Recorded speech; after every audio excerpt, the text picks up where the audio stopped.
E aí, pessoal, bom dia, boa tarde, boa noite. Mais uma edição da Voz das Etnias.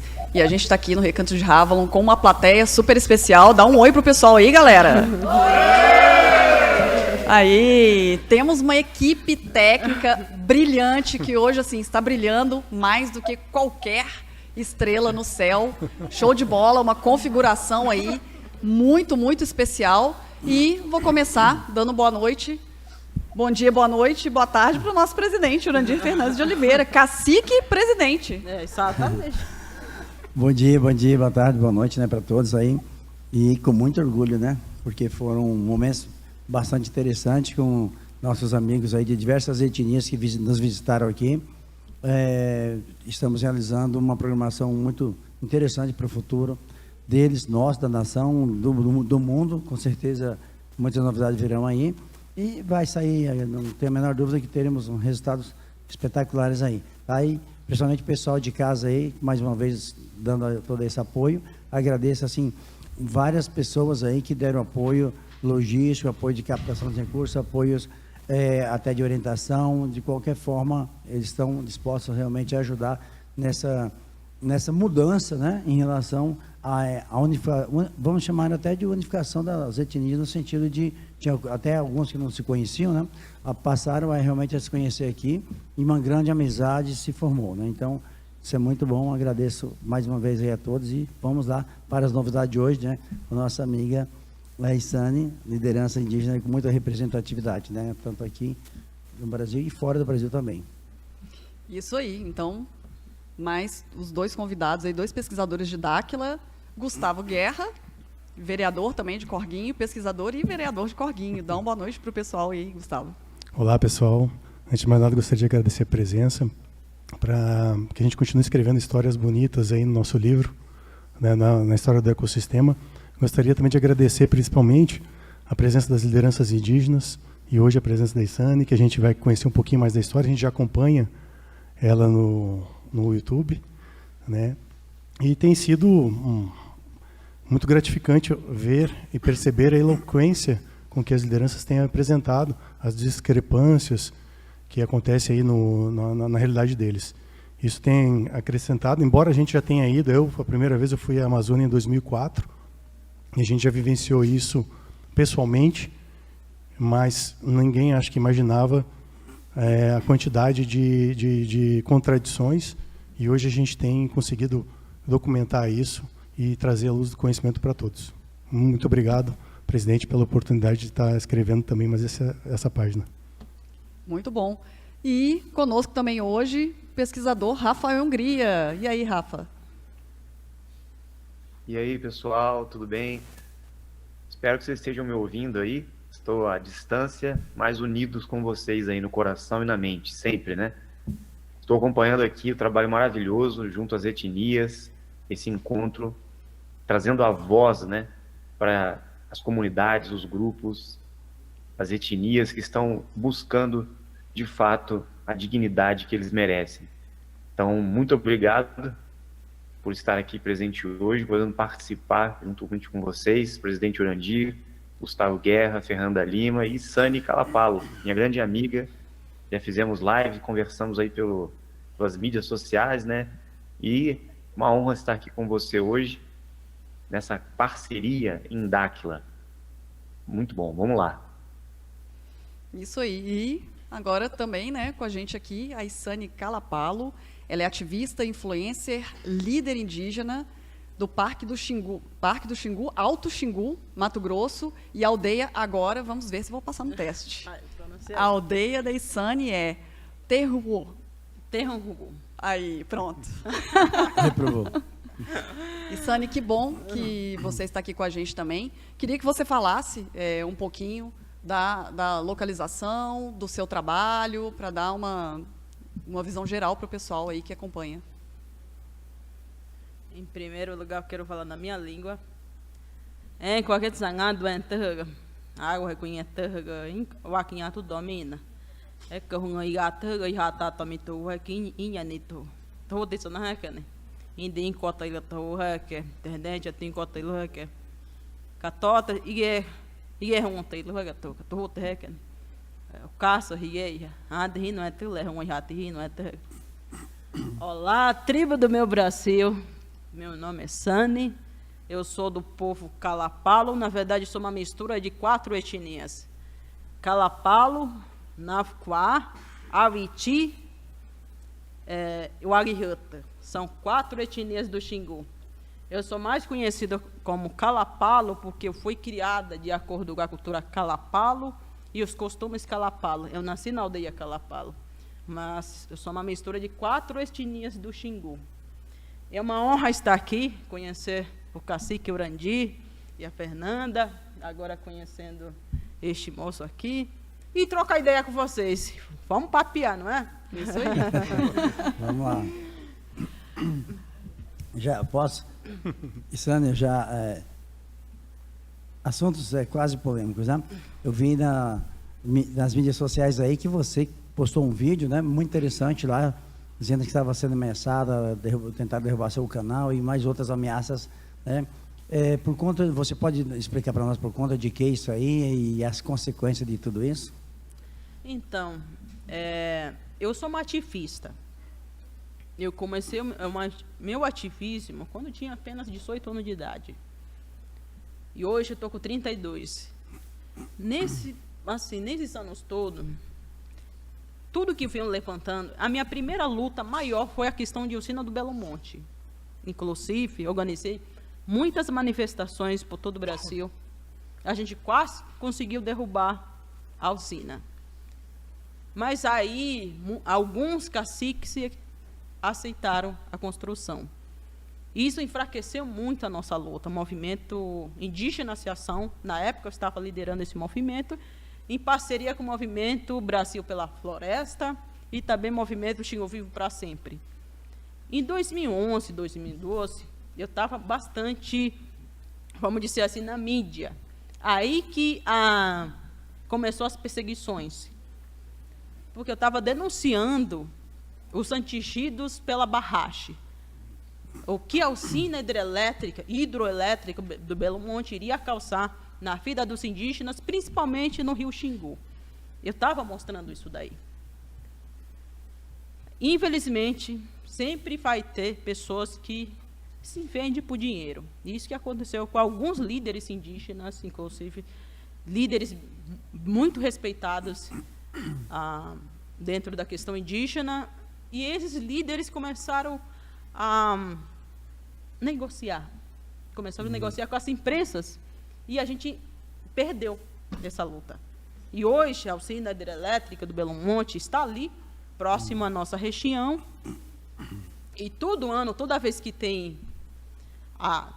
começa a temporada de chuva, os rios começam a inundar algumas aldeias indígenas. Tem umas regiões, principalmente em Altamira, ali já é a parte do Pará, ali tem umas partes que não tem nem mais rio. E tem as partes que foram inundadas. E aí, olha que o Belo Monte não está nem beneficiando toda a população brasileira. E só está funcionando uma das turbinas. Ou seja, foi investido ali bilhões. Isso foi em 2011, até 2014, por aí. E ainda estão construindo. Segundo eles, na verdade, está ali parado. Só fizeram ali para desfiar as febas. Aí, um movimento indígena associação, que eu fundei junto com os outros indígenas, esse movimento estava denunciando os indígenas que iriam ser atingidos ali pela barragem, os indígenas que iriam sofrer a consequência, inclusive estão sofrendo hoje, e isso estava incomodando muitas pessoas, muitas pessoas. Aí eles começaram a me perseguir, mas nunca me pegaram até agora. E olha que só conto com a bênção e a proteção do Grande Espírito. Eu não tenho proteção governamental, nada disso. E agora estão me perseguindo de novo, porque eles sabem que eu sei de muitas coisas que eu posso levar perante a mídia e vai envergonhar eles. E agora estão querendo calar a minha boca mais uma vez. É isso. E, quer dizer, você está correndo risco de vida, né? Por saber demais, no caso, né? Por saber demais, porque eles sabem que eu sou uma indígena que não se vende. Enquanto os outros líderes indígenas inclusive pessoas, os líderes mais velhos do que eu, infelizmente eles se venderam para as ONGs e para políticos. É uma pena. Sabe por que eu não me vendo, Urandir? Meu pai é pajé, minha mãe é curandeira. A partir do momento que você aceita, pode ser bilhões que for, você só está vivendo aqui. O seu corpo está aqui, mas o seu espírito é para sempre. A tua alma vai ser manchada. Se você aceitar alguma troca, se você se vender por algum valor, sua alma vai estar estragada para sempre, corrompida para sempre. Por isso que eu não me vendo. Olha que já me ofereceram valores. Eu não me vendo. Por isso que eu continuo denunciando. E por isso que eu sou tão odiada no Brasil. Porque meu único crime é falar a verdade. Que não é um crime, né? Então, É isso não é que um crime. a grande mídia considera. Isso é crime para eles. Por isso que aqui nós estamos na Voz das Etnias, que é a oportunidade para falar, para mostrar para o mundo a verdade, a realidade que acontece. Né?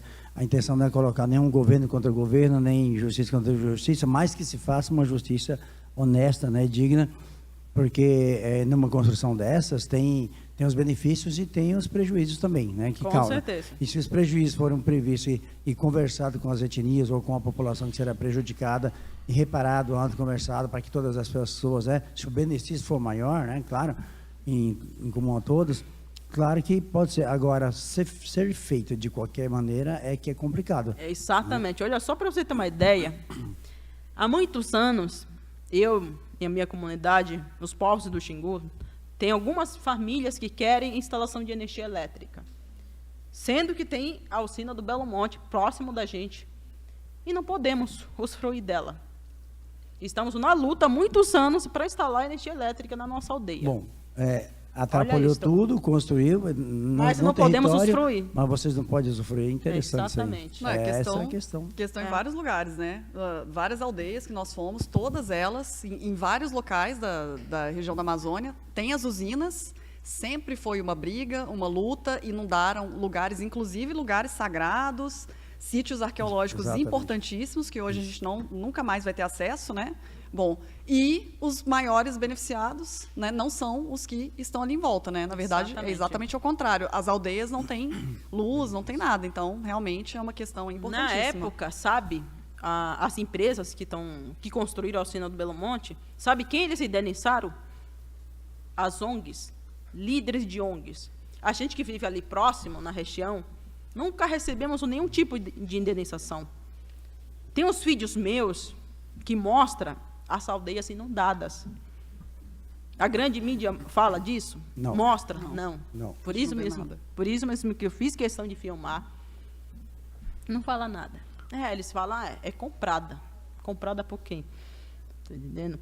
Ou seja, a verdade é uma coisa que hoje, no Brasil, talvez no mundo também, a verdade não compensa. Sabe o que compensa? A mentira. Isso que os políticos vêm mostrando há muitos anos. Vêm falando perante a mídia, perante as pessoas. Aqui, quem fala a verdade é perseguido, é ameaçado. Inclusive, muitos já se foram. Eu nem sei como estou vivo ainda. Porque naquela época era para eles me eliminar. E agora estão me ameaçando de novo. Porque eles sabem que eu sou capaz de fazer. Eles sabem que eu tenho coisas que eu sei que vou denunciar ainda. Mas não agora. E eles já estão sabendo disso. Que na realidade faz parte dos direitos, né? Exato. Dos direitos. Então, assim, às vezes, eu pensei que eu só havia essa questão de propina no mundo dos brancos, né? Que é um preconceito de falar de brancos, índios, mulatos, morenos e tal, né? Acho que nos ensinaram, a mídia no geral, assim, nos ensinou de maneira errada. E na realidade somos todos iguais, como tivemos a conversa aqui na live passada, né? Mas essa questão é muito séria, principalmente na aldeia dos Mundurucus, quando construíram uma usina lá em Telespires, né? Houve um prejuízo igual ou maior, né? Tanto é que houve uma revolta dos membros das etnias, caciques, né? E todas as pessoas que participavam, que reivindicaram as urnas funerárias de volta, e conseguiram, né? Mas olha o prejuízo causado, olha a ignorância do Estado, ou das ONGs, ou sei lá de quem. Ninguém falou sobre isso aí, ninguém foi ajudar os indígenas, né? Eles tiveram que ir lá tentar resgatar na morra, força bruta mesmo, as suas urnas funerárias dos seus entes queridos, né? Então, assim, tudo que o Estado faz, nós convivemos com isso aí, não assim em forma de apontar o erro, mas apontar a injustiça, né? Assim, os mais prejudicados são aqueles que não têm força para falar, para mostrar. Então, isso é muito ruim, porque também, antes do advento da internet, de um programa como esse, um quadro como esse aqui, ninguém tinha voz. 2 ou 3 mídias aí que controlavam todo o Brasil durante esse tempo todo, ditava as regras, pisava na cabeça, sapateava em cima da população, e nós não tínhamos nem como nos defender ou mostrar para outras pessoas que estavam sendo sapateadas em cima, né? Então, com o advento da internet, toda essa tecnologia desenvolvida agora, nós temos a condição de realmente passar a informação de forma imediata para o mundo, e isso tem ajudado bastante. E esse quadro aqui das etnias não é para brigar contra o sistema, não, é para mostrar para o sistema que tem que ser melhorado, para mostrar que todos têm o mesmo direito, tá? Essa questão de propina, de desvio de verba, né? O Brasil inteiro sabe, o mundo inteiro sabe, todos já sabem como funciona o esquema das comissões, das luvas, né? Das bonificações, todos já sabem. Não adianta a mídia tradicional falar A, B ou C, que vai ser assim, assado, que todos já sabem no que vai dar, né? Não adianta mentir mais para a população. A questão agora será que esse novo sistema político, não só de agora do Brasil, não, falo mundial mesmo, né? Vai realmente cumprir a parte de uma forma justa, né? Então, o mundo inteiro está, na realidade, reivindicando isso aí, e várias manifestações no mundo inteiro em prol de uma justiça, de uma coisa legal para todo mundo, para ambas as partes, né? Se vai funcionar, não sabemos, mas que está fazendo uma diferença, sim. Agora, espero que no Brasil, né, a coisa tenha uma repercussão mais direcionada, mais honesta, mais digna, né, para todos. Desculpa estar perguntando, eu vi bem, mas a indenização da Belo Monte foi para as ONGs? É isso que você falou? As ONGs. Não faz o menor sentido. Literalmente, as ONGs, eu posso até citar os nomes aqui, mas... A voz das etnias. Pode? Pois é. Nenhuma aldeia do Xingu que fica próxima à usina do Belo Monte recebeu. Eu digo a usina que fica ali em Paranatinga, não sei se vocês já ouviram falar, Paranatinga. Essa usina está mais próximo das aldeias, a aldeia Coluene, a aldeia Sabiá, a aldeia Terrungo, que é a minha aldeia, a aldeia Barranco Queimado, e essas aldeias são mais próximas a essa usina PCH, que fica ali no Rio Coluene, que o pessoal do PT construiu. Nenhuma dessas aldeias receberam a indenização, nenhuma. Quem recebeu foram as ONGs. Pois é, a gente começa a ouvir as outras lives, repassar, e tudo começa a ir atrás e pesquisar alguns dados, né? Tem alguns dados interessantes, assim, por exemplo, são 16 mil ONGs, né? Só na região da Amazônia. Isso daria uma ONG para cada... Tem mais ONG do que índio? Não, teoricamente seriam 572, se eu estiver enganado, só me corrija, 572 mil índios em áreas rurais. Isso daria uma ONG para cada 35 índios. Então, assim...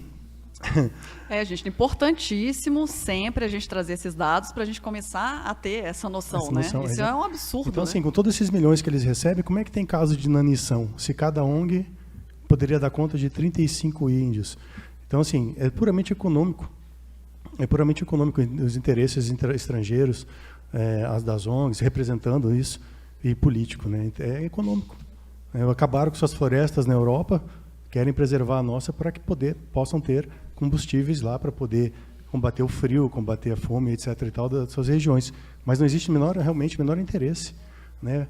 É muito interessante quando os caciques falaram, né, que não são considerados seres humanos, né? Que que a FUNAI não aceitou ele como líder. Peraí, quem tem que dizer quem são os líderes são os próprios indígenas. Não é nenhum órgão incompetente para fazer uma coisa dessa, né? Essa é uma covardia que está sendo feita, uma covardia sem precedentes, sabe? Chega a ser, assim, tipo, triste de vez. Triste mesmo. E você, como parlamentar, como faz parte da bancada política, vamos dizer assim, também sabe muito bem como é que funciona as questões, né? Eu não quero ser jantado hoje, tá? Não. Mas de uma maneira mais... Só para ter um exemplo simples, assim, por exemplo, tudo isso que está acontecendo aqui no município em relação às chuvas, né? Sim. Todas as ações do município para corrigir as pontes que foram levadas e as estradas estão em regime de urgência. Em alguma coisa. E já tem 15 dias que a gente não consegue fazer nada. Então, quer dizer, a morosidade, as leis, falando da questão nobre, ela é para proteger os menos favorecidos, mas elas estão protegendo as oligarquias, as grandes oligarquias. Porque as leis foram feitas para não ter corrupção. E, na verdade, não está acontecendo isso. Está acontecendo constantemente. Existem desvios de funções onde acontece esse tipo de situação aí, denunciada aí pela ISANI.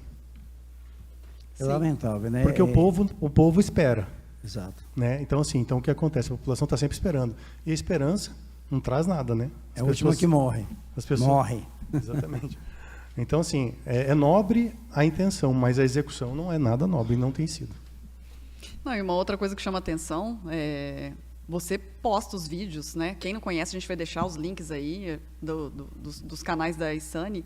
Você grava os vídeos na aldeia, mas você, para postar os vídeos, tem você que ir para a tem que cidade ir... mais próxima. Exato. Aí a gente fica se perguntando, né? Por que será, né, que eles não colocam internet nas aldeias? Imagina a comunicação de vocês para fora, como é que isso ia ser muito mais dinâmico. O pessoal ainda fica pensando que vai vir Elon Musk, que vai vir não sei quem colocar internet em todos os lugares. Gente, isso a gente vê que não vai acontecer de jeito nenhum. Não existe, na verdade, né? O que você acha? Não existe esse interesse em colocar a internet para que tenha essa comunicação para fora, para as pessoas saberem o que realmente está acontecendo.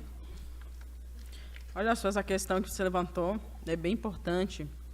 Inclusive, em 2017, instalamos internet na nossa aldeia. Isso graças ao turismo, trabalho de turismo que a gente faz. Inclusive, o governo atual está proibindo já. Proibindo o turismo? Também. Não acredito. Aí, instalamos a internet, custou uns 20 mil reais por aí para instalar a internet rural.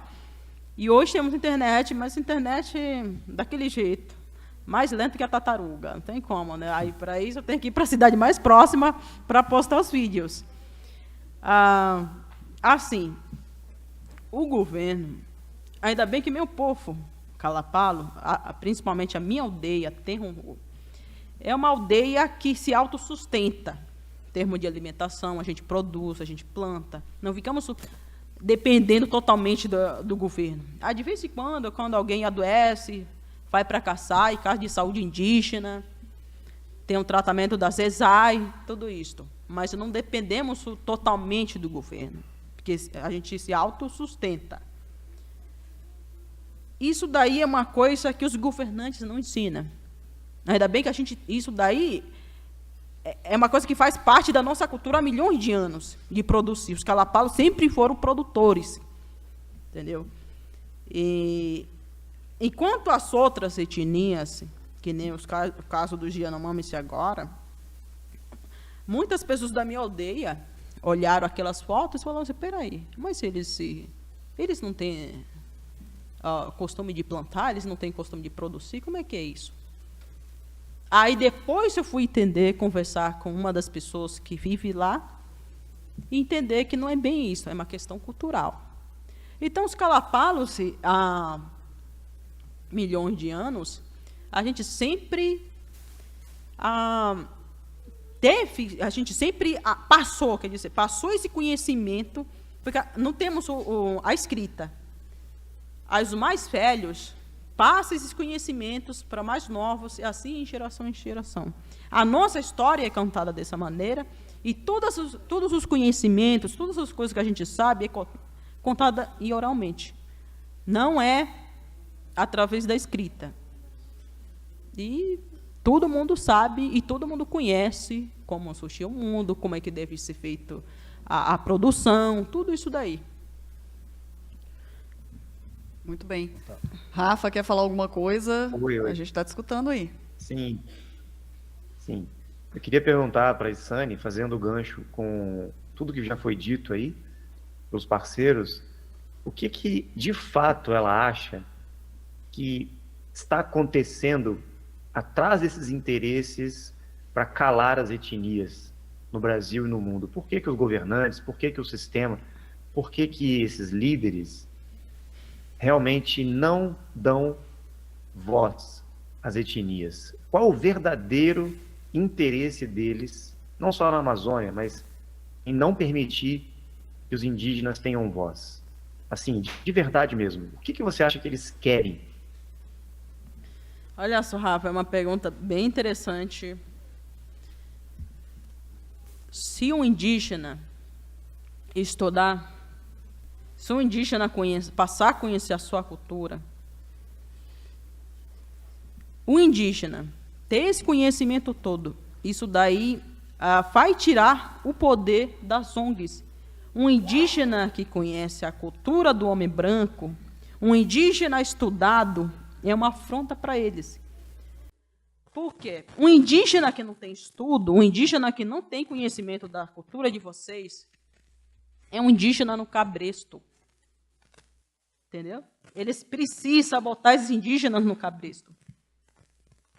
É um escravo, Então, né? é Escravo. mais vantajoso para eles um indígena que não tem conhecimento da cultura de vocês, porque conhecimento da sua cultura ele tem.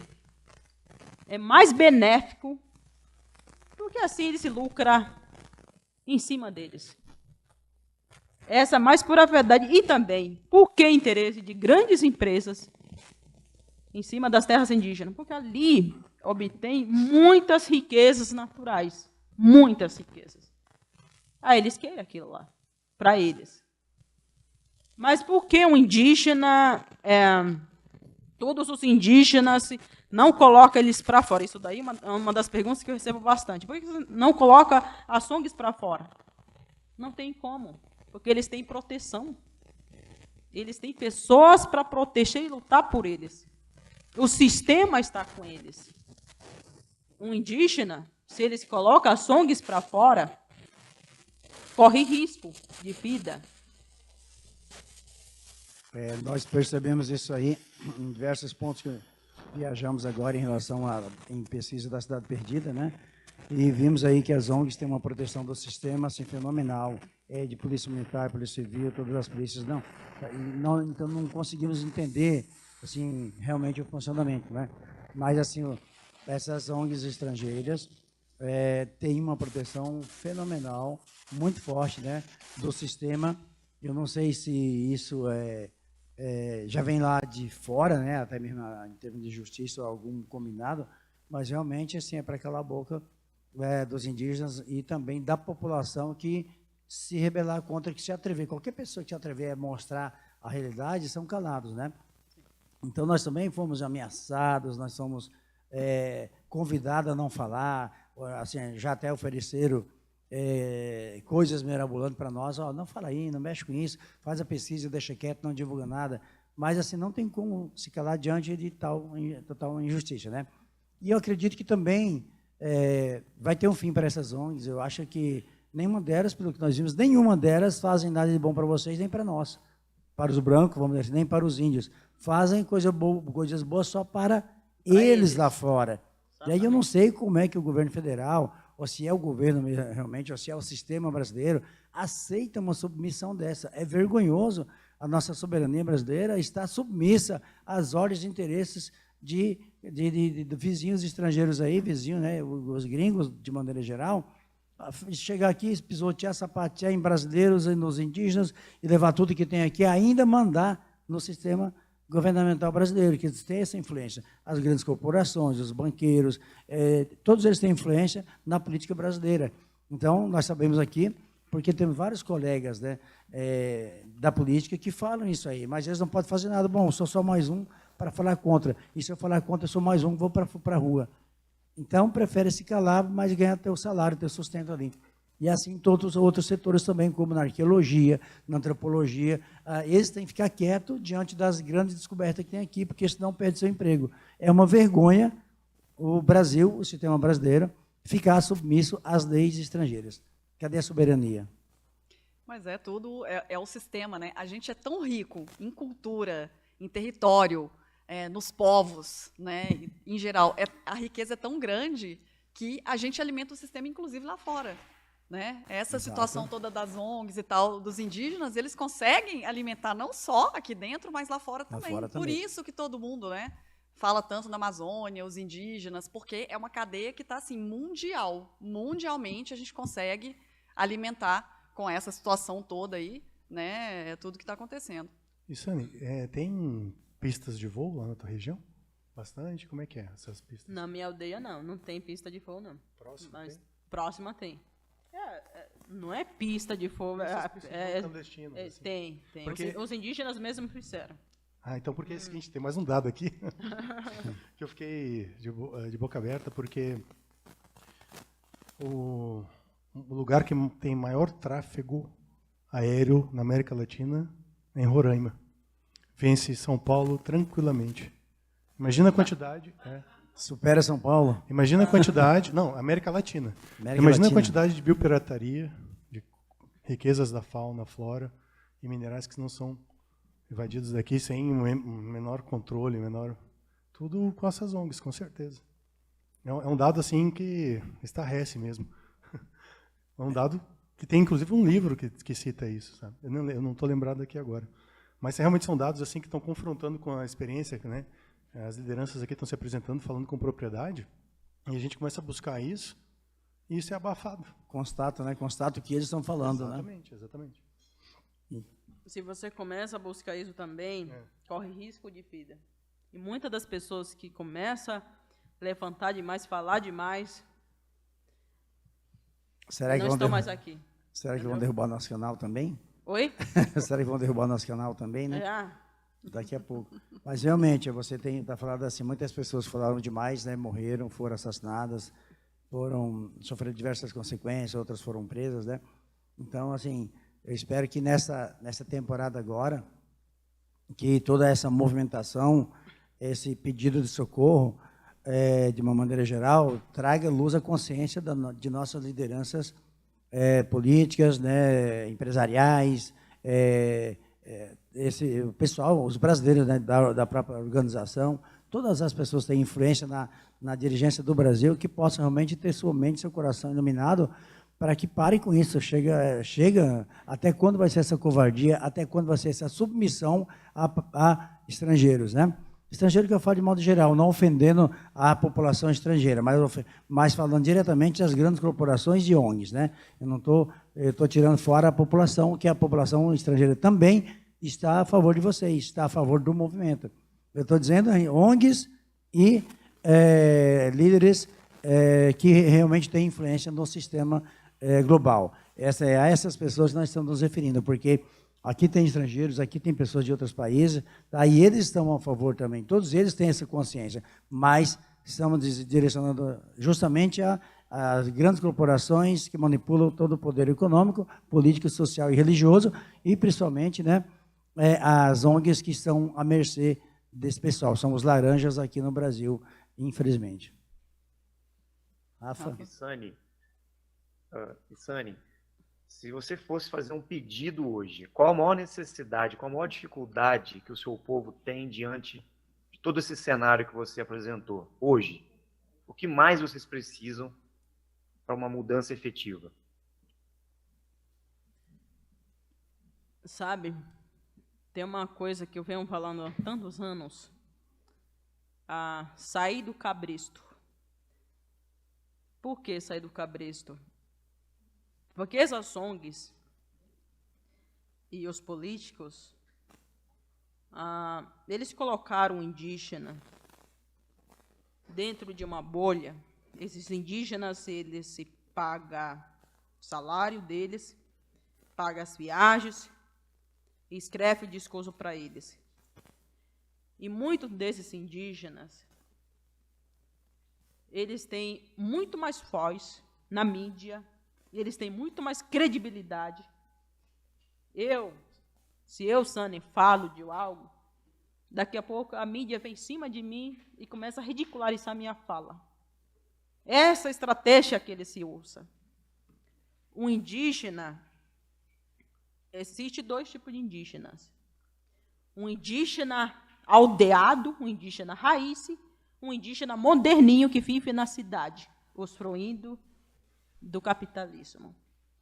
Esses indígenas, um indígena aldeado, ele tem outras necessidades, que está ali na selva, passando por muitas situações complicadas. Enquanto o indígena moderno, ele tem muito mais voz, eles têm muito mais participação na política. Esses têm voz. Inclusive, muitos deles se elegeram para deputado federal, deputado estadual, está nos ministérios aí, que eu nem vou citar. Esses indígenas, eles têm a parceria com as ONGs, a fala deles é alguém que escreve e ele só repete. São como papagaios. Eles não têm uma opinião própria. Aí o que acontece? O que eu queria? A libertação, a autonomia dos povos indígenas. Porque hoje um indígena aldeado, não tem uma representatividade na política. Os que têm representatividade são esses indígenas que vivem nas cidades, usufruindo do bom e do melhor, dizendo assim: capitalismo para mim, comunismo para você. Só para você entender. Complicado, hein? Eu for me dar bem, você se fode na aldeia. É isso. Entendeu? Quer dizer, ele se tornou quase um branco. É exatamente. Quase a a mesma maioria. atitude, né? É tudo pilantra. É uma pena, porque eu deveria defender vocês, defendendo, né, no sentido de ataque, assim, lutar pelos direitos, lutar pelos benefícios, né? Porque todos estão clamando por as mesmas coisas que temos aqui, que você estivesse lá, mas sem perder memória, cultura, os costumes, né? Que não vai interferir, só vai ter um conforto a mais, né? Isso é direito de todas as pessoas.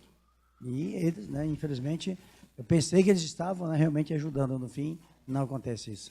Epa, isso é estratégia de Desculpa falar marketing, né? criado nenhuma, desculpa aí. Isso é estratégia de marketing, né? Você coloca uma pessoa Exato. lá para representar um grupo e começa a manipular essa pessoa. Manipular. Não vai chegar nunca Quer dizer, na comunidade deles. Né? não adiantou eu estudar, né, e são manipulados do mesmo jeito. É uma pena, uma pena. Infelizmente. A gente viu muito esses dias aqui, né? Todos, vários, acho que de 100%, né? Todos que passaram 100%. aqui falaram muito da universidade indígena, realmente da necessidade das escolas, de ter alguma coisa aí mesclada, né? Uma escola, uma faculdade bilíngue, né? Para não perder os costumes, mas também com esse conhecimento, né? Que a gente aprende nas faculdades, em todos os lugares. Essa questão da educação para vocês, o que você pensa sobre isso? O que seria ideal, né? Um ideal para vocês lá no Xingu? Na nossa aldeia temos uma escola bilíngue, uma escola de cabaninha, onde as crianças estudam, aprendem a língua, aprendem as histórias, aprendem também um pouco da língua portuguesa, um pouco da matéria daqui da cidade. O que falta bastante apoio. Não tem muito que nem. As crianças se formam até 5ª série. Depois disso daí não tem mais continuação. Isso no Xingu. Eles querem continuar. Vai ter 5ª série, ok, não tem como ir para a cidade mais próxima, até porque não tem recurso para continuar os estudos, e fica por isso mesmo. Isso é real no Xingu. O que eu queria é continuação na questão da área da educação, tanto na cultura indígena, tanto no ensino de vocês, dos brancos, que a gente fala. Que continuasse para a 6ª série, 8ª série, isso que queríamos. Mas até a 5ª série, e muitas das vezes, os professores não conseguem ficar na aldeia também. Eles não estão habituados com nossos costumes. Sim. Aí, às vezes, leva a picada de alguma aranha e toda já estou voltando para a cidade, não quero. É mais ou menos assim. Sim. Não tem. Aí, nesse caso, teria que ser um professor indígena para todas as aldeias e continuar até completar todas as séries. E não ficar até na 5ª série, ok, é isso, acabou. Não, a gente queria a continuação. E futuramente fazer uma universidade indígena. O cacique falou, qual que é o nome dele? Amazonas. Amazonas. A ideia dele é muito bom. Isso daí vai ajudar muito os povos indígenas. Sim. Ideia é excelente. Vamos tentar ajudar o máximo nessa questão aí, com a parte jurídica, na parte técnica também, né? Nós temos muitos profissionais no grupo e o que faltar buscamos lá fora também, né? Então, estamos dispostos assim, deixando bem claro assim, que a voz das etnias mostrando a realidade, né, como realmente é, e não como nos contaram, né, as mentiras que nos contaram em relação a vocês. E em relação às ONGs, né, vimos que a verdade é totalmente diferente, né, e decepcionante, né. Nós estivemos lá e conversamos com várias pessoas do CMBio, várias, não poucas pessoas do CMBio, ISA, FUNAI, vários órgãos competentes realmente que... órgãos competentes, na verdade, são incompetentes. Incompetentes. Né? A maioria de todos eles. Né? Exatamente, a ilusão de competente, né? A fantasia que nos mostraram aí. E você acha que entre governo e sai governo, direita, esquerda, de cima, de baixo, de centrão, fora do centro e tal, diversos partidos políticos, né? Centro, totalmente. Né? Se você acha que essa política atual, não, a política do jeito que vem há 500 anos, vai ajudar, vai mudar alguma coisa nesse governo, do governo passado, no outro governo, porque a situação é a mesma. Muda, tem uma promessa aqui, uma promessa ali, às vezes dá uma isca aqui para comer um pouquinho lá, de repente tira a isca. Assim, o sistema político do jeito que está, acho que daqui a 4 anos muda de novo, e aí? Vai ser a mesma coisa, mais promessa e nada de... Mais promessa e todo mundo continua lascado. É isso. Voz das etnias, gente. Então, a realidade nua e crua. Essa mesmo. Nua e crua. Tá? E eu acredito, assim, que o movimento, né, que está sendo... Não movimento, isso é uma coisa de revolução, né? Vamos dizer assim, a ideia proposta pelas etnias, nada mais justo do que, pelo menos uma casa com conforto básico, né? Aconchegante, porque nós vimos lá, nós até sonhamos assim, quando, Nanda, vamos conhecer uma aldeia agora, tá? Fomos na primeira, nós São Gabriel da Cachoeira. Vamos conhecer aldeias agora que vai ter, imaginamos, né, tanta propaganda de fundos arrecadados através das ONGs, que são distribuídos para vocês, tá? Nós falamos, vai ter uma praça muito boa, vai ter o parquinho, vai ter toda a infraestrutura livre nas aldeias e tal, uma casa aconchegante, tá? Chegamos lá, gente, nada. Às vezes 8, 10 pessoas numa casa, num quarto só. É um absurdo isso aí. A maioria das paredes, elas até reclamavam, olha aqui, ó, aqui é morada de barbeiro, porque nós fazemos de pau a pique, como é que fala? De taipa, né? Que coloca barro nas paredes. Sim. Aqui a morada do barbeiro, e muitas pessoas aqui com doença de Chagas e tudo mais.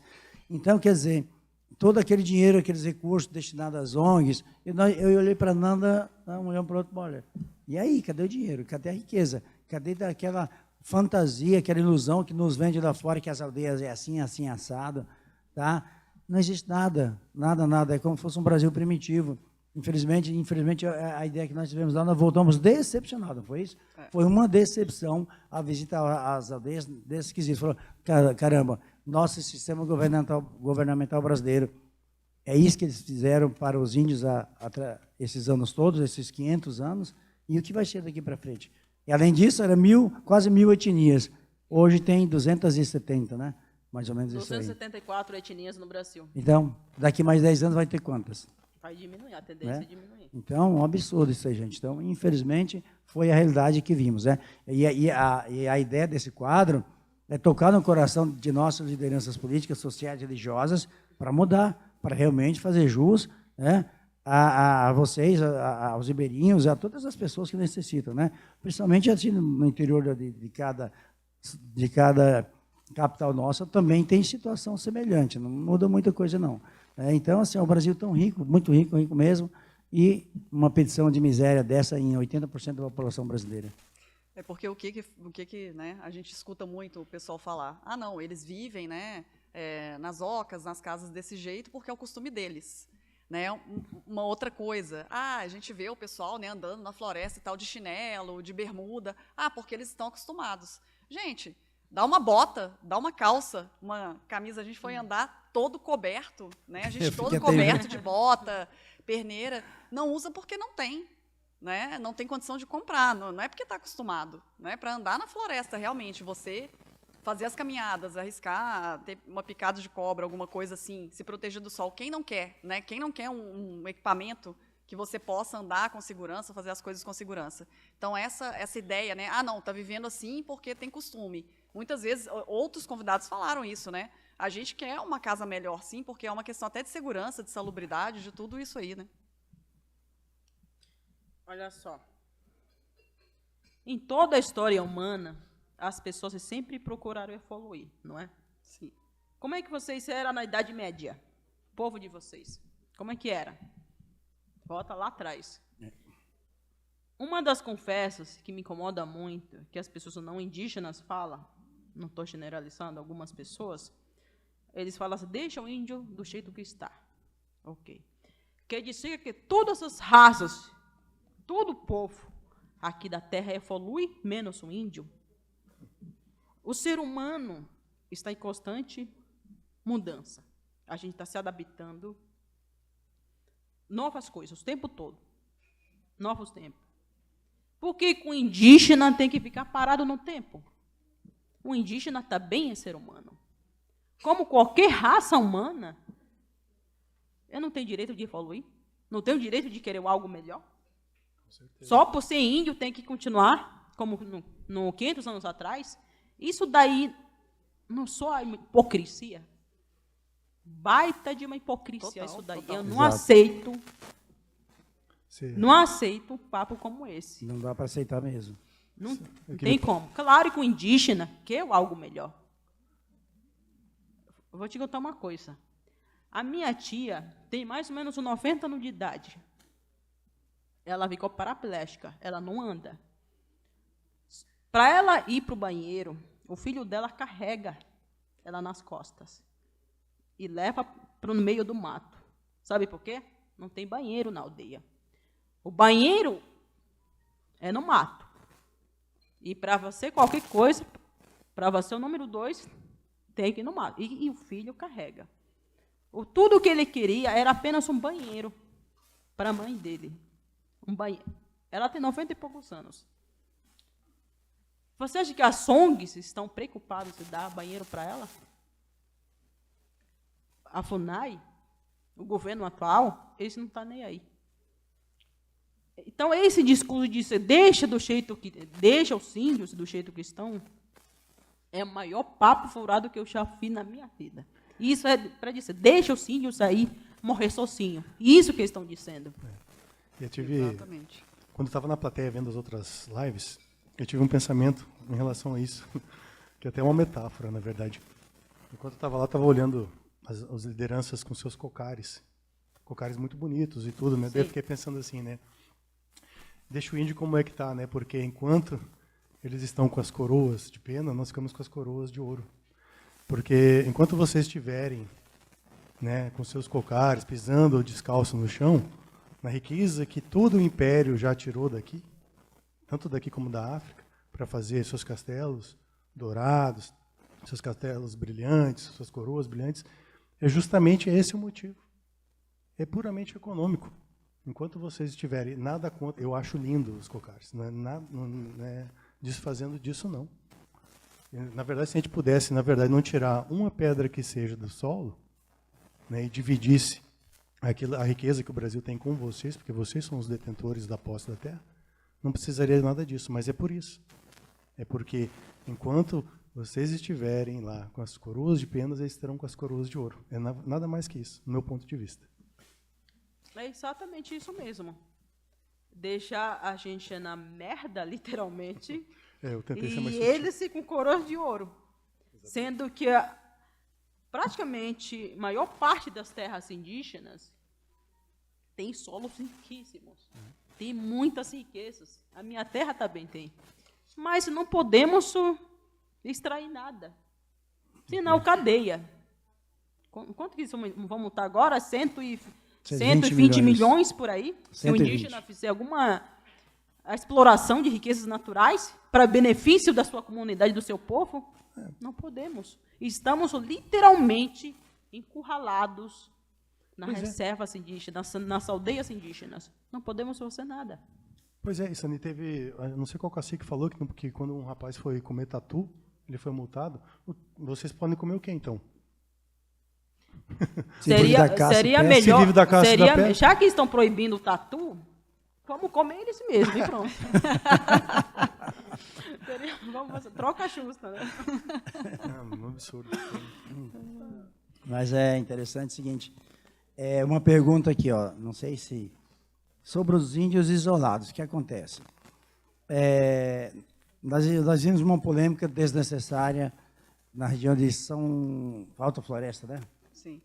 De Alta Floresta, uma polêmica desnecessária em relação aos índios isolados, devido à nossa presença aérea, fotografando e filmando, escaneando, através da tecnologia LIDAR, o LiDAR, né? A floresta amazônica, em diversas regiões, de Apiacás e outras regiões aí, usando uma tecnologia para coletar dados científicos, né? Sem desmatar, sem mexer na mata, aliás, nem pisar. E algumas pessoas lá incomodadas, não, lá tem os índios isolados. Vocês não podem chegar lá e tal, porque vocês vão passar doenças, vocês vão acabar maltratando os índios e etc e tal. Mas assim, a tecnologia LIDAR é tão precisa, que você sabe se tem uma formiga ali, se tem um cachorro, se tem pessoas, se tem um grupo de garimpeiros ali, ou de madeireiro, ou qualquer pessoa fazendo qualquer coisa lá embaixo na mata. Você tem como precisar isso aí com essa tecnologia de escaneamento fotônico, né? Através das fotos. E uma das coisas lá, pessoal, vocês conseguiram ver um foco de pessoas garimpando, conseguiram pessoas lá na floresta? Gente, na região escaneada, ditos que nós já até chamamos as quadras de Ratanabá, não existe nada. Nenhuma pessoa, não tem nenhum índio isolado, não tem nenhum cachorro, nem macaco, nada, nada, nada. Alguns pássaros e macacos, sim, né? Alguns pássaros. Animais pequenos, de pequenos porte. Animais de grande porte não vimos ali. Na região toda ali, que dá milhares de quilômetros quadrados, não identificamos nada nas quadras de Ratanabá. Mesmo assim, fomos alertados, né, por pessoas da FUNAI, até de Brasília, né, FUNAI de Brasília lá. Não, vocês não podem ir lá porque tem índios isolados. Falaram, nós fizemos uma visita aérea e a convite, né, dos moradores e proprietários da terra, das terras indígenas de lá, nós somos com alguns moradores, né, das etnias lá e com o chefe do Parque ICMBio. Mas, mesmo assim, alguns quiseram continuar a polêmica de, não, mas tem índios isolados lá. Gente, no escaneamento laser não vimos nenhum índio isolado, não vimos nenhum cavalo, não vimos nenhum um foco de fogueira, casa, nem nada lá. Aí vem a pergunta. Quando nós chegamos lá não, um pouco antes de divulgarmos o resultado de Ratanabá, científico do LiDAR, saiu a notícia aí nas mídias sociais que o último índio isolado de uma região, não me lembro agora qual região, mas era perto ali, no Amazonas, entre Amazonas e Pará, tinha morrido. E em uma das aldeias, não sei qual grau de parentesco, nós passamos lá perto e tal, tinham alguns índios, né, uns se lamentando, chorando, meio triste lá, e comentando a morte do último índio isolado. Eles falavam o seguinte, como é que em pleno século XXI, com tanta tecnologia, com tanta organização e dinheiro das ONGs, né, por que não salvar a vida do índio, o último índio isolado? Por que não levar alimento? Por que deixar realmente isolado? Eles mesmos falando isso aí, eles não querem ficar isolados, né? Então, assim, foi lamentável, realmente, tanta tecnologia, deixar o cara morrer lá, à míngua, sem nenhuma ajuda, tá? Não interfere, são índios isolados. É como você falou, ninguém quer mais ficar isolado, ninguém quer ficar preso mais, né? Então, é uma outra polêmica, aí outro assunto, polêmica não, um assunto real, né, que talvez nossa Constituição, ou então quem criou algumas regras, regulamentos lá, em relação ao FUNAI, principalmente, né, deveria repensar nisso aí. Vai deixar os caras morrer à toa? Quer dizer, hoje tem medicamento para tudo, para ajudar, para prevenir, não é só não ir branco doente lá para contaminá-los. Já vai com preventivo. Agora vamos deixar os indígenas morrerem com tantos recursos, com tanto dinheiro das ONGs, né, e do governo federal que distribui para lá, sabe lá se chega ou não? Pelo jeito não, né? Mas foi essa observação. Aí na última questão próximo de vocês lá tem isolados e outra, eles querem ficar isolados, né? E qual a opinião de vocês nessa questão? Dentro da reserva Parque Indígena do Xingu, tem vestígio, sim, de indígenas isolados. Mas por que eles estão isolados? É assim, o medo. Eles têm medo. de entrar em contato até com nós, indígenas. Até com vocês mesmo. Até com nós. E eles, não é que eles estão ali porque eles preferem viver daquele jeito. Eles não se comunicam porque eles acham que alguém vai exterminar eles. Então eles vivem Caminhando. Eles vivem se mudando para lá e para cá, eles criam uma aldeia aqui, vai indo para lá. Sabe quem fez esse trabalho de isso em Parque Indígena do Xingu, de unir os povos indígenas, porque na época ele estava sendo explorado, o Orlando Vilas Boas, o sertanista. O Orlando Vilas Boas, em 1940, 50, na verdade eles chegaram em 1940, eles fizeram o trabalho de unificação dos povos indígenas do Xingu. Na época eles levaram o povo Caiabi, o povo Iquipengue, esses alguns povos que não pertenciam ao Parque Indígena do Xingu para dentro do parque. Mas por quê? Para salvar eles, porque eles estavam sendo explorados. Aí muitos desses indígenas que vivem na região, eles souberam disso daí, ok, não quero me misturar, com medo. Mas se você acha que eles se preferem viver daquele jeito, tanto é que isso daí é uma coisa que aconteceu com a minha aldeia, quando estávamos abrindo a nossa aldeia Terrungo, muitos anos atrás, às vezes deixávamos o facão do lado de fora da horca, de propósito, para saber se tinha algum índio isolado ali. Deixávamos esse facão, aí no outro dia acordávamos, cadê o facão? Sumiu. Eles pegavam esses facões, para eles, pegavam machado, facão, tudo bem. Mas por quê? Eles preferem facão e machado porque é mais fácil, porque cortar com a madeira, com a pedra afiada, demora. Não sei se vocês já tentaram usar machadinho de pedra, você leva ali dias ali para cortar uma árvore. Facão e o machado é mais eficaz. Ou seja, a tecnologia, a modernidade facilita muito mais. Com certeza. Isso todo mundo quer, facilidade. Tanto é que hoje em dia, todo mundo tem acesso a smartphones. Isso daí é para facilitar nossas vidas. Um índio isolado, você acha que ele não queria também coisas modernas para facilitar a vida deles? Não tenho a menor dúvida. Aí, por medo, eles se preferem se isolar. Isso foi a formação que nós recebemos. Exato. É triste, mas é um medo da opressão, né? É por isso que se afasta, né? Porque o homem já vai com outras intenções, né? Bom, a gente tem uma pergunta.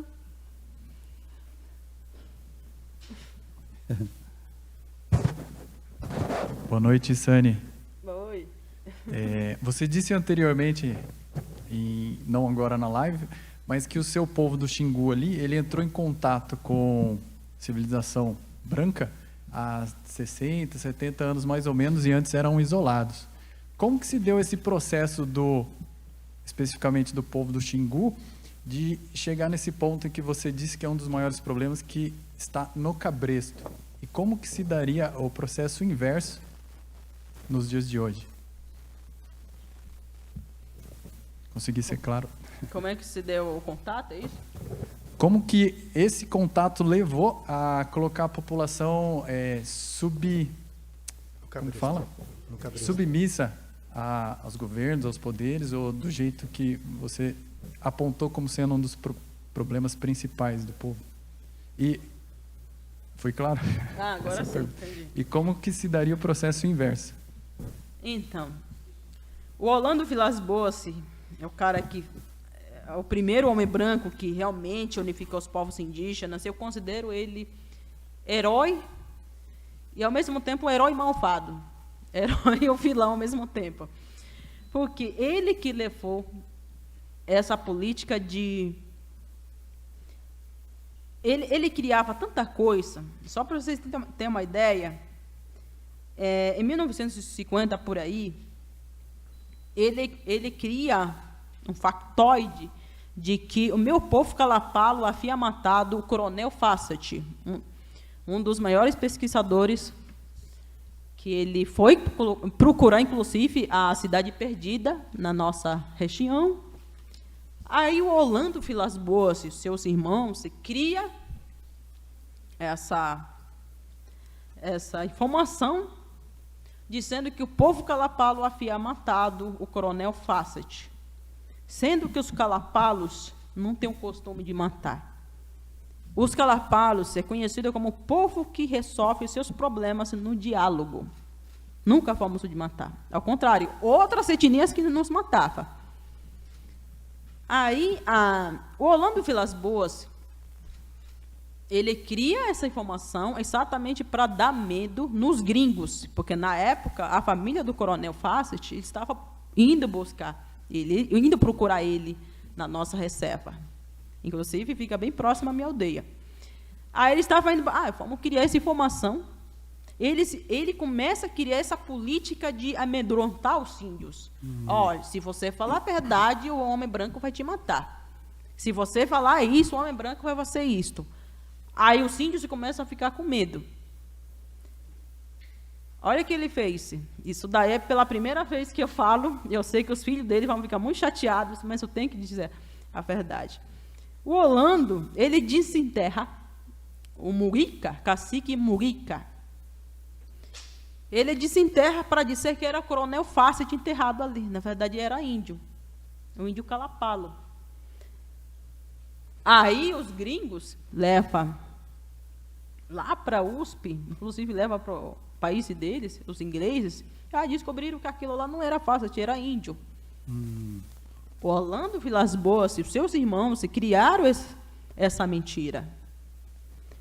Aí começa essa coisa de, vamos criar essa política de levar essas informações mentirosas a respeito da sociedade branca, não indígena. Aí os índios começam a ficar com medo. Se você falar a verdade, o homem branco vai te fazer isso. Aí que começa, as ONGs começam a entrar nessa política também. A partir daí. Exatamente. Então, quer dizer, e até hoje está esse teatro, né? Das ONGs, Só um momento. teatros. Noel, eu sei que somos amigos, mas tinha que contar isso daí. É uma coisa que estava presa em mim. Marina, Vilas Boas, eu considero muito vocês, mas a verdade, em algum momento, vocês sabem que eu diria perante a mídia. Me perdoe por isso. Se ele se aceitar, pelo menos já tem. Que bom, você está sendo sincera, sim. né? É muito forte isso aí. E bonito, né? A voz das etnias. Então, é para isso que a parceria foi criada, né? As pessoas querem falar, elas não querem nada escondido, nada oculto, né? Eu acho que nada é por acaso, é por uma causa. Com certeza, bons frutos. Mas o que eles fizeram também dentro do parque foi muito importante.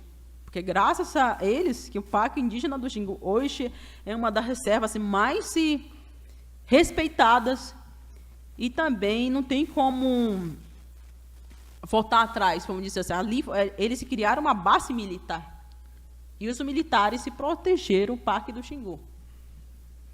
É importante isso aqui, né? Porque criou-se uma cultura do medo, né? Dos indígenas para o homem branco e do homem branco para os indígenas Exatamente. também. Nós estamos escutando muitas coisas aqui esses dias, justamente para também acabar com essa barreira. E sempre quando nós temos os intermediários, né, eles vêm com essa política. Não, precisa de mim, porque senão você não pode ir lá, vai acontecer isso, vai acontecer aquilo. E o medo, ele funciona, né? Muito bem. A gente precisa quebrar isso tudo. Eu queria aproveitar e entrar no assunto aqui, porque vocês dois, né, a Isane e o Rafael Hungria, se conheceram muito por causa justamente das pesquisas de Ratanabá, não é isso, Rafa? Exatamente. Eu ia até fazer essa pergunta para ela, porque ela foi a única, talvez a primeira, né, e a única que deu voz, deu opinião sobre a pesquisa de Ratanabá quando viralizou na internet, né? As pessoas perguntavam para ela e ela se manifestou, dando a opinião dela, o que ela achava, né? Se ela acreditava ou não na existência de uma antiga cidade que poderia estar aqui na região amazônica, perdida. E naquele momento a gente entrou em contato, a gente fez até uma live, né? O Urandi participou também da live junto com a Isane. foi um marco ali, né? Porque foi o primeiro momento que a gente conseguiu abrir a voz das etnias. Acho que aquele momento ali, naquela live que nós fizemos ali improvisada, estávamos lá em Mato Grosso, e eu queria que ela falasse um pouco, né? Como é que foi para ela trazer esse assunto de Ratanabá, o que ela sentiu naquele momento, e graças a isso nós estamos aqui hoje, né? Trazendo a voz das etnias. Exato, e eu sempre falei, já falei com o Rafael também, a gente quando vai fazer as pesquisas, eu falo, gente, a gente vai encontrar o Fawcett em algum lugar aqui, não é possível. Caramba! Rafa, olha só. A civilização perdida, para nós não é uma civilização perdida, é uma civilização que existe. Para vocês pode até ser. Tanto é que quando o primeiro pesquisador foi lá buscar essa cidade, o coronel Fawcett e o filho dele e a turma dele, um inglês. Isso foi em 1930. A minha tia-avó, Corrônia, recebeu eles. A minha tia-avó ofereceu mingau ao coronel Fawcett, quando ele estava indo buscar essa cidade perdida. Aí ele chega na nossa região, inclusive a primeira aldeia que ele chega é a aldeia do povo Calapalo. E meu povo recebeu muito bem. Sempre recebemos as pessoas de todas as etnias muito bem. Aí, e quando eu vi esse vídeo seu, falando do Ratanabá, que existia uma civilização antiga, eu falei assim, não é que existiu, essas civilizações ainda vivem, ainda existem. Para meu povo Calapalo e para os demais etnias do Xingu, não é mito, é real. E quando vi esse vídeo, eu falei, quem falou para esse homem branco? Até então era um segredo que não poderíamos passar para os homens brancos. Assim, não poderia, era um segredo. Não conte os homens brancos. Isso que os mais antigos diziam, né? Tudo bem. Aí o Rafael desvenda o mistério, disse isso, aquilo, eu falei, caramba, eu tive que mostrar o seu vídeo para a minha comunidade. Então, esse homem branco está dizendo isso. Aí meu pai falou, mas quem que falou para ele?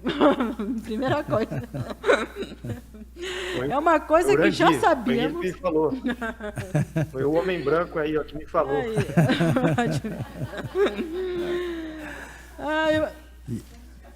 Aí a gente fala assim, sim, existe sim civilizações muito antigas.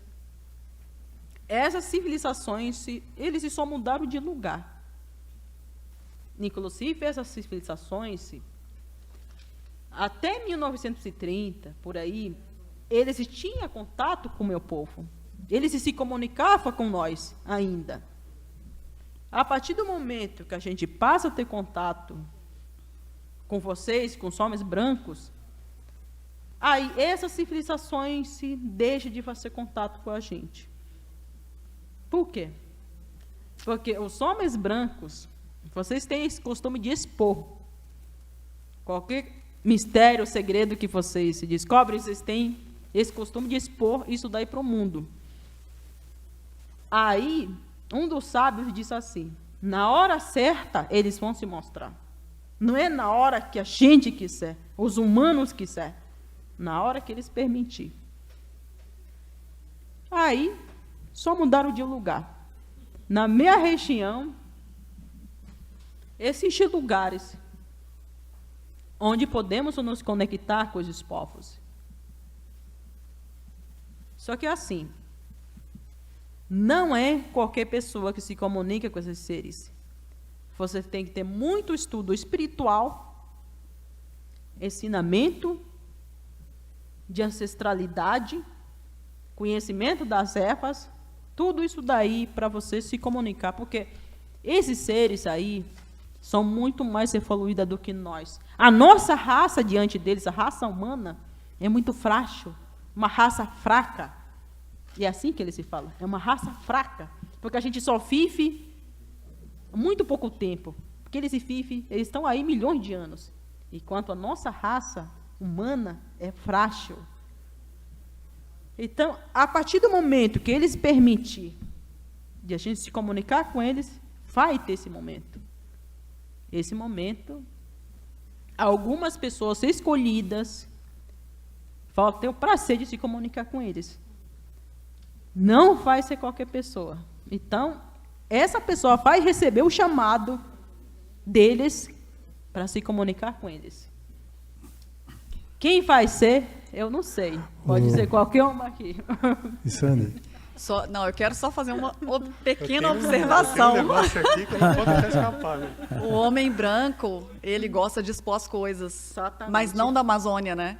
Hã? Tudo que está lá está bem escondido. Exatamente. O pessoal não quer mostrar nada. Essas coisas aí ninguém quer mostrar. Ninguém quer mostrar. Ninguém tem interesse nenhum. Porque Sim. eles sempre foram lá, descobriram muita coisa, levaram para fora e ninguém fica sabendo de nada. É só essa observação que eu queria fazer. Pois que bom. Tem uma coisa que a Isane falou que me chamou a atenção, e o presidente automaticamente vai entender aqui que a primeira vez que eu fui para a Amazônia, nós adentramos a mata durante 2, 3 dias, e nós chegamos num local lá que tinha uma casinha muito simples, assim, tinha uma senhora lá. E a gente, quando olhava um pouquinho mais o horizonte, tinha uma serra. Você falou conhecimento das serras, não é isso? Tá. E aí nós perguntamos assim, que serra que era aquela? Ela falou, Serra dos Reis. E eu achei muito interessante, no meio do nada, assim, essa Serra dos Reis. O que você pode falar sobre essa serra, sobre as montanhas que tem lá? Onde? Na sua região, assim, o que seria o conhecimento das serras? Você pode desenvolver esse assunto? Não pode? O que seria esse conhecimento das serras? Tem civilizações perdidas, mas é que a gente estuda muito a questão da mitologia, né? E a gente tem registros de deuses que vinham, ou né, antepassados que vinham, com o nome de Deus Tupã, Pai Sumé, o Homem da Montanha.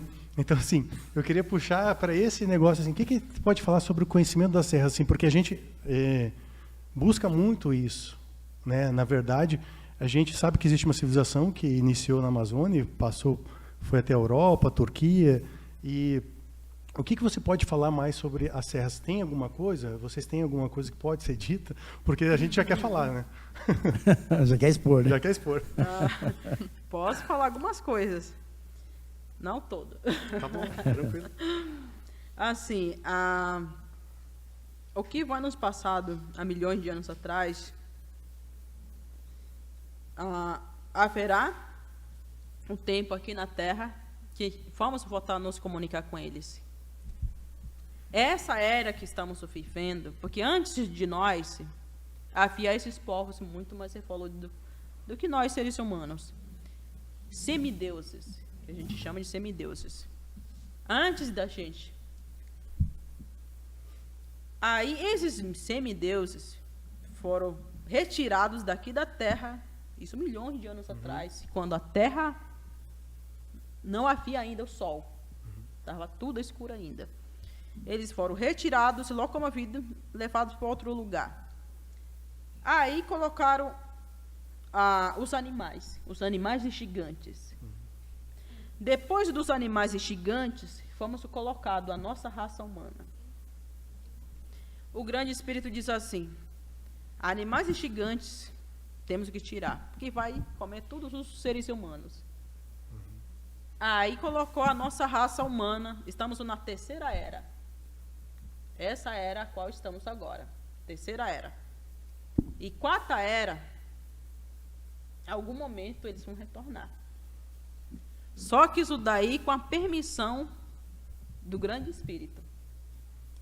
Assim que a terra estiver em chamas, assim que a terra estiver pedindo socorro, eles vão vir. O escolhido vai acender a chama. Não será apenas um escolhido, terá vários escolhidos. É exatamente para ser a porta-voz deles aqui na terra. As serras têm muitos portais. Já tem no Xingu alguns evoluídos que se conectam com eles. Na verdade, não é de agora. de muitos anos atrás. Inclusive, o povo Koikuro, isso antes do Facet aparecer, 1920 por aí, o povo Koikuro matou um deles. Porque esse ser aí, eles mataram uma moça Koikuro. Aí, para vingar, os guerreiros Koikuros mataram esse ser, que não é daqui da Terra. Aí, depois disso daí, muitos seres, eles se deixaram de vir para cá, para a Terra. Só no momento certo. Existem magias que o homem branco desconhece,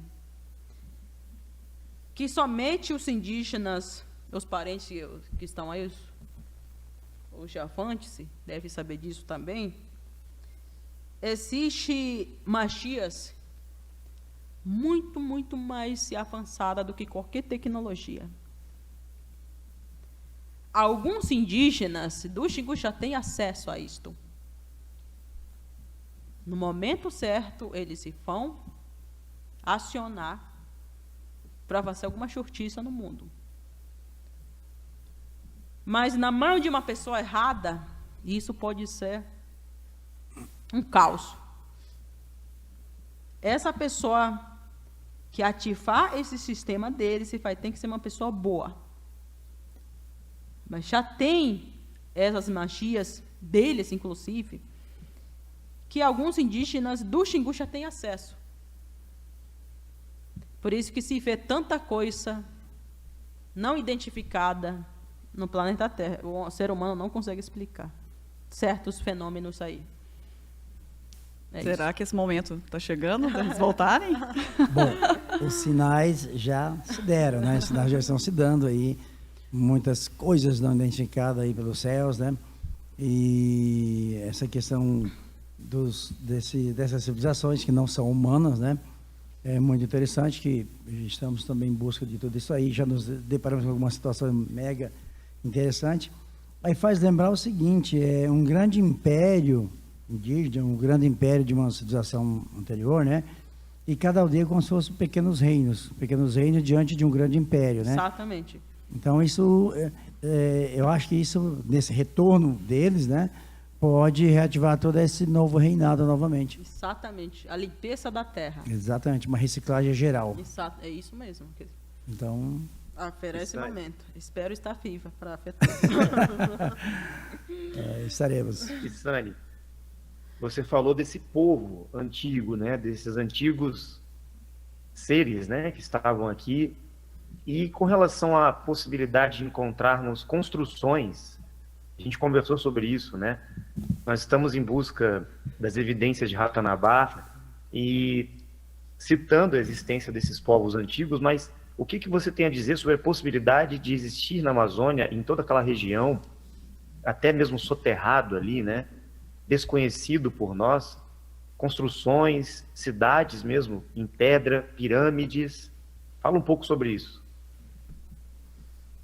Então, como eu já havia falado para você na última gravação, é que sim, tem sim vestígios, tem ocas transformadas em pedra.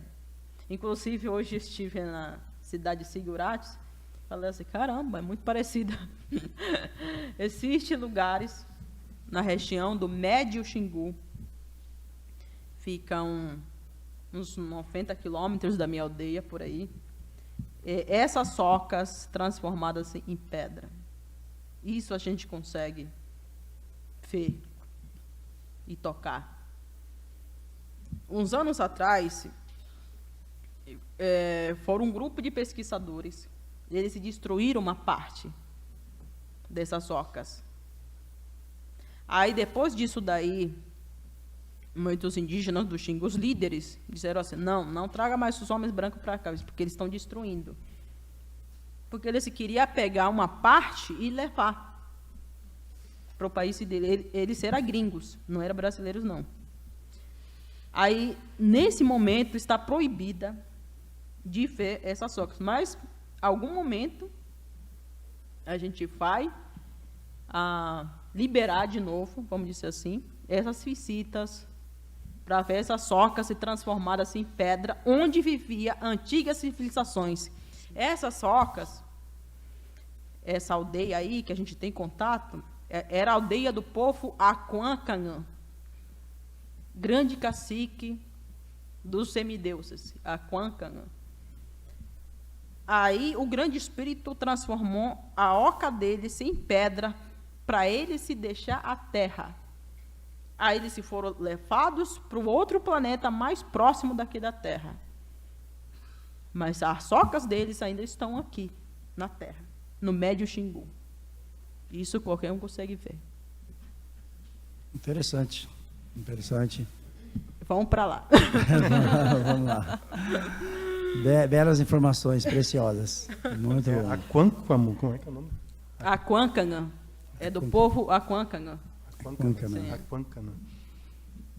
Pois é, será que essa arquitetura de zigurates, né? Ela veio É de muito onde? parecida, é redondinha a soca, só que é... Será que foi inspirada em quê, né? Tô achando que foi inspirada na oca deles. Tá vendo?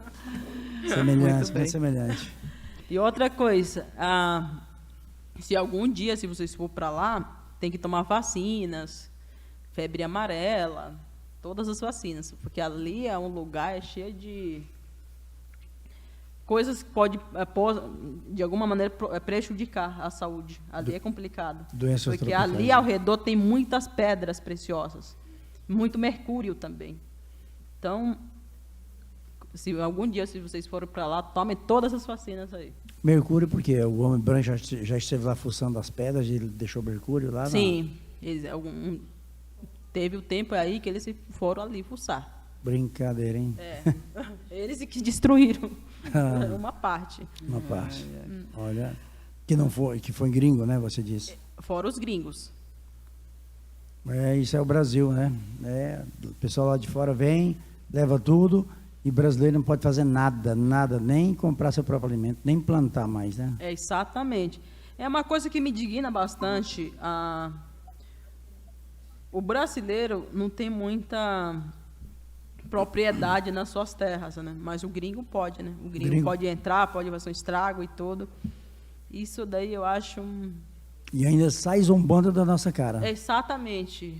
É muito revoltante isso daí. Eu fico revoltada com isso. É o que eu falo, cadê a soberania brasileira? Cadê nossas lideranças brasileiras para acabar com esse teatro, com essa submissão, né, que impera desde quando supostamente o Brasil foi descoberto, dito, né, pela nossa história normal. Pessoal, isso aí, bastante conhecimento. O pessoal em casa já está vendo aí a Isane com as pinturas. Você quer explicar um pouco para a gente, Isane, essa foto? Eu queria, Fernanda, eu queria perguntar para ela, uma curiosidade para nós, até porque tem referência com pesquisas que nós realizamos em Dáquila, né, durante todos esses anos, e uma coincidência, eu queria que até o Urandir confirmasse, todos vocês estão aí, né, a gente se deparou com algumas pinturas, né, algumas representações do povo deles. Queria que ela falasse um pouco sobre essa faixa na testa e esse símbolo que elas colocam na bochecha, que tem como se fosse, né, uma seta com uma bolinha no meio. O que seria esse símbolo e essa faixa? Estão vendo aí a imagem? Sim. Sim. Então, posso? Pode. Há muitos anos, milhões de anos atrás, o grande espírito chamado Quantana, ele teve ideia de criar a raça humana.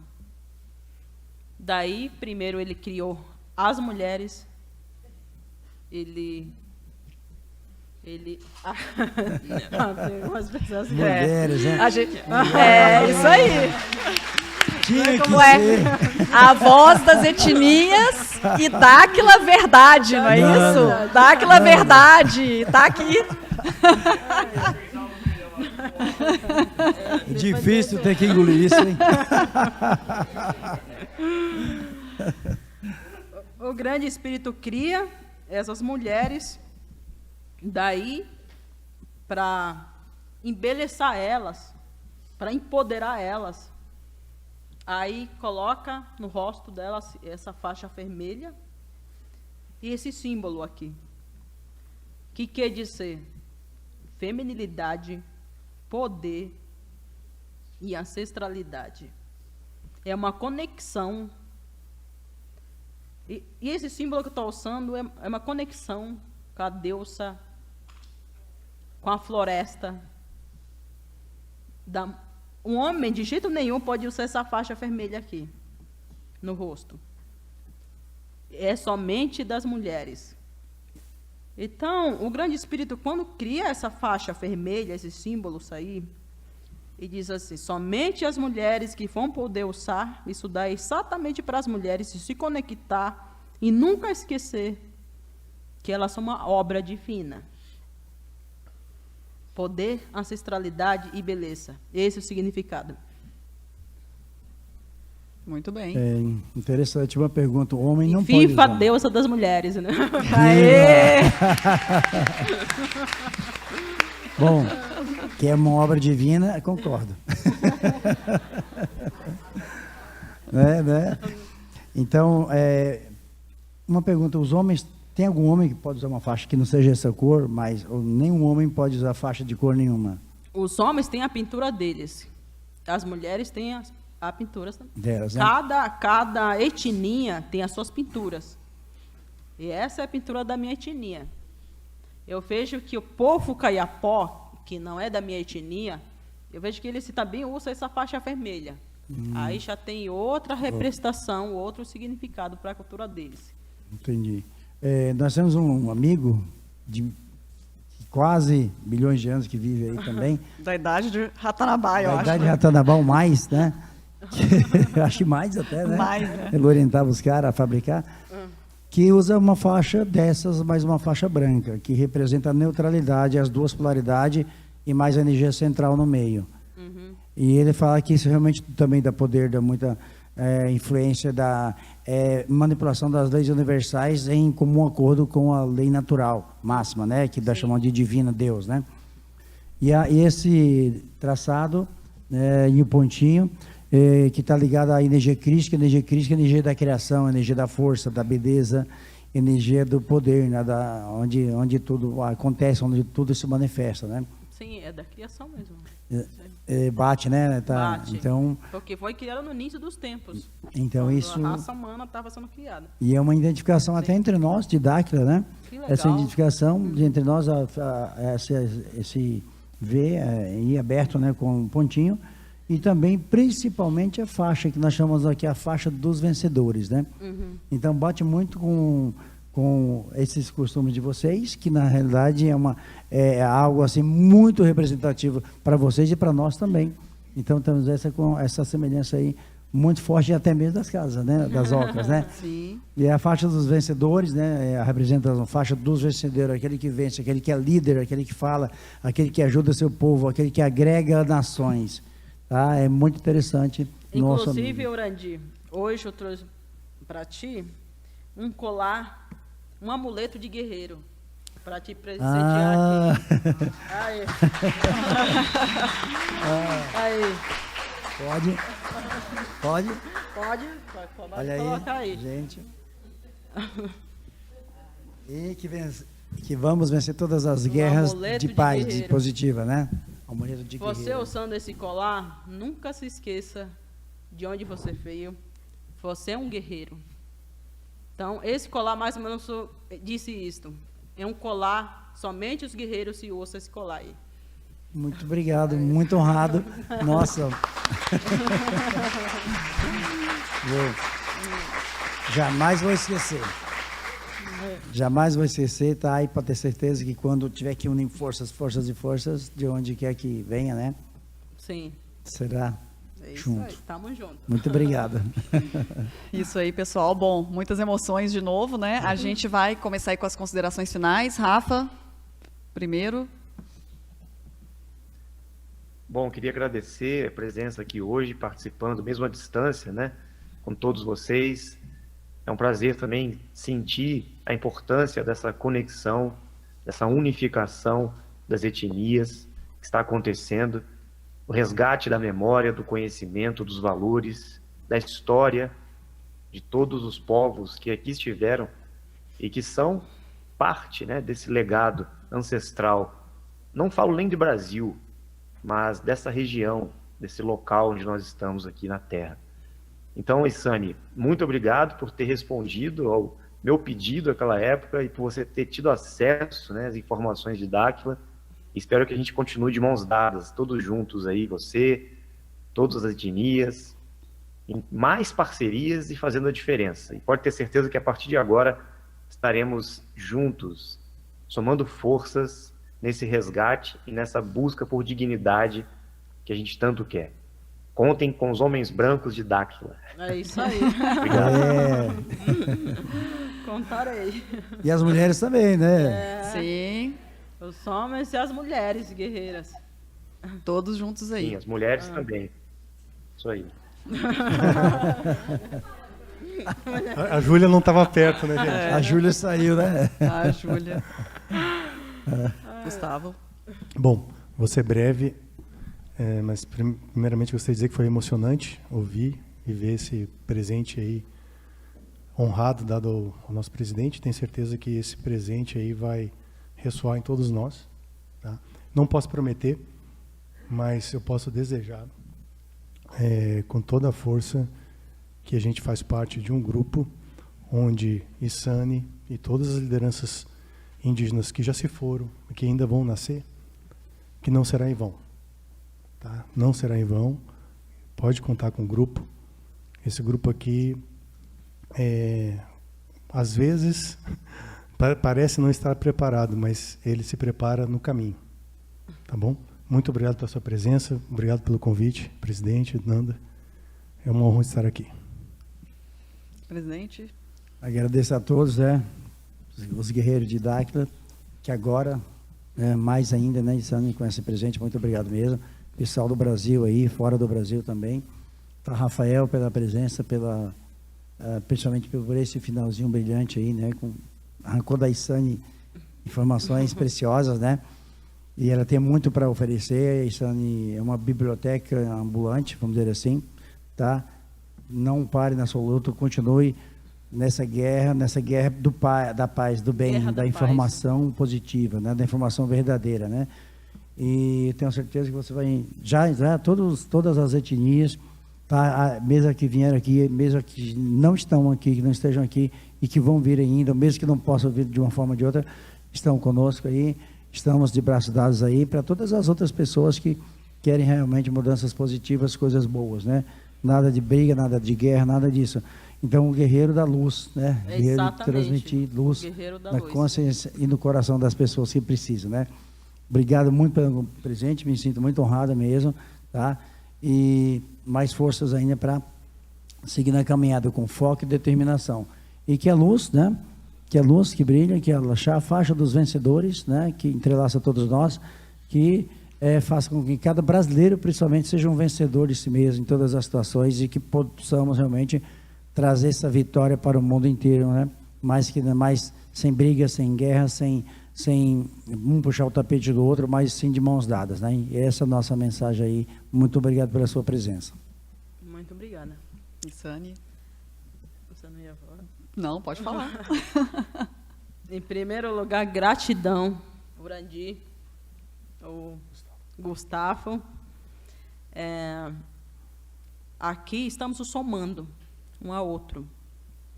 E, ao mesmo tempo, é muito lindo isso, essa união de indígenas e com as pessoas não indígenas.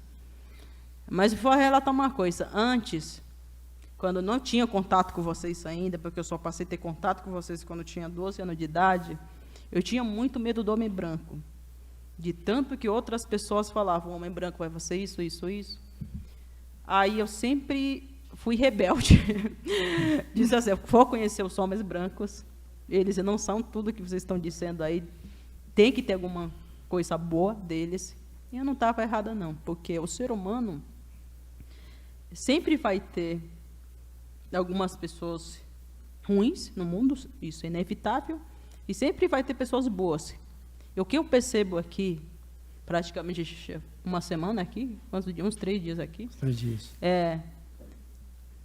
O que eu senti assim que eu cheguei aqui é uma energia tão boa de pessoas, de seres humanos, porque por mais que a gente não seja da mesma etnia, somos da mesma raça humana.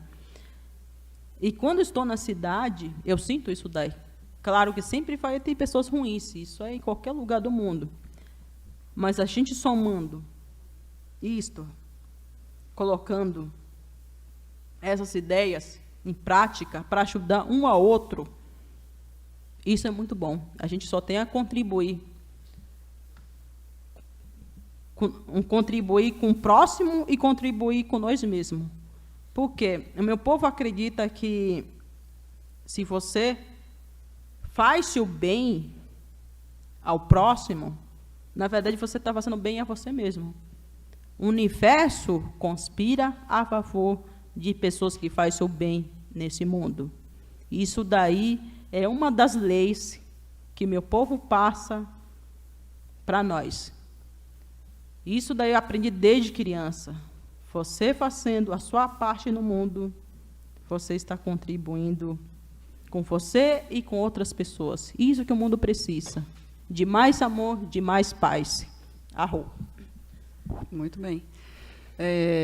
Vou aproveitar a sua fala, porque acho uma questão muito importante. Desde a retomada das pesquisas em 2022, quando nós tivemos o contato, nós tentamos, né, ter o contato com qualquer povo indígena, sempre o homem branco colocou muito medo na nossa cabeça. Sempre eles chegavam para a gente, não só com ameaças, mas as palavras de desencorajamento. Exato. Mas sempre no nosso coração, na nossa fala, no nosso pensamento, a gente sempre soube que nós estávamos nos aproximando da nossa família, né, de pessoas que nós não víamos há muito tempo atrás e que nós íamos reviver, né, alguma coisa com elas nesse momento. E desde o primeiro momento que nós pisamos nos lugares, que nós começamos realmente a ter a proximidade e começamos a conversar com todos, né, os povos indígenas, nós nos sentimos muito acolhidos, nós sentimos realmente uma grande família.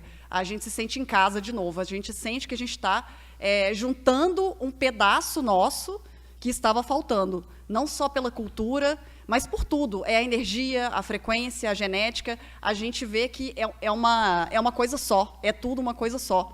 E uma coisa que me marcou, está me marcando nessa série toda, e que eu espero que nunca mais, a gente está em 2023, a gente tenha que escutar de novo isso daqui, né? Vocês chegarem e falarem isso, e a gente também repete essa fala, né? Parece que o povo indígena não é gente. A gente ainda tem que escutar esse tipo de frase em 2023. Eu acho que é uma das maiores, assim, tristezas, né? A gente ter que falar isso. Nós, indígenas, somos gente, né? Eu espero que a gente nunca mais tenha que escutar esse tipo de fala em nenhum lugar do mundo. E esse conhecimento está sendo passado para todos, esse contato nosso, e é por isso, né, isso que dá força para a gente, de continuar. A vinda de vocês aqui, vocês também, a gente sabe que precisa, sim, ter coragem de estar aqui, de falar as coisas. Você é um grande exemplo, né? Os caciques que estão aqui, as etnias, são exemplos gigantescos. E, sim, a gente vai continuar falando, dando voz a todos que queiram falar, e que isso se propague com uma frequência positiva de união, para que a gente faça a mudança. A mudança vai ser muito bem-vinda, e esses povos, os gigantes, vão voltar aqui para ver essa união, né, de novo aí. Com certeza não vão vir para apartar nenhum tipo de guerra. Eles vão vir para dar as mãos e comemorar, fazer uma grande comemoração com a gente.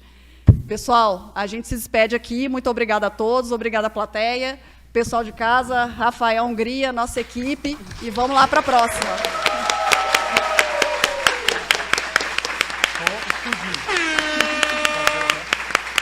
Não sei.